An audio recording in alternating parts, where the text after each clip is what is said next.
بسم اللہ الرحمن الرحیم۔ شعبان یعنی کہ شب برات، معافی کی رات، مغفرت کی رات، شفاعت کی رات۔ اس رات میں اللہ تعالیٰ بنی کلب کی بکریوں کی بالوں سے بھی زیادہ لوگوں کی مغفرت فرماتا ہے۔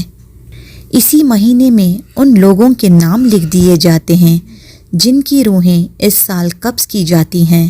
حضرت عائشہ صدیقہ رضی اللہ تعالیٰ عنہ سے روایت ہے کہ میں نے رسول اللہ صلی اللہ علیہ وآلہ وسلم سے دریافت کیا، یا رسول اللہ، آپ اس مہینے میں کثرت سے روزے کیوں رکھتے ہیں؟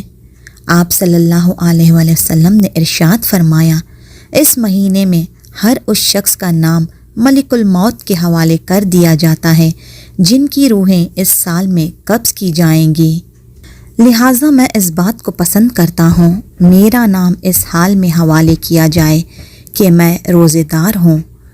اللہ تبارک و تعالیٰ سے دعا ہے کہ اللہ ہمیں ماہ شعبان میں پہلے سے رمضان المبارک کی تیاری کرنے کی توفیق عطا فرمائے۔ یا اللہ، ہم رسول اللہ صلی اللہ علیہ وآلہ وسلم کے وسیلے سے دعا مانگتے ہیں، ہم گنہگار، سیاکار، بدکاروں کے گناہوں کو بخش دے۔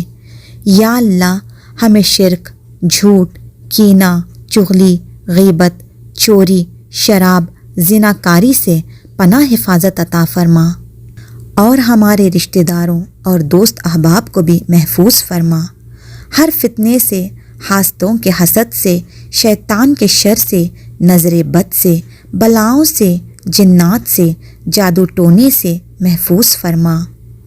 یا اللہ، آنے والے رمضان المبارک کے صدقے میں دنیا میں موجود تمام فتنوں کا خاتمہ فرما اور ہماری خطاؤں کے لیے ہمیں بخش دے۔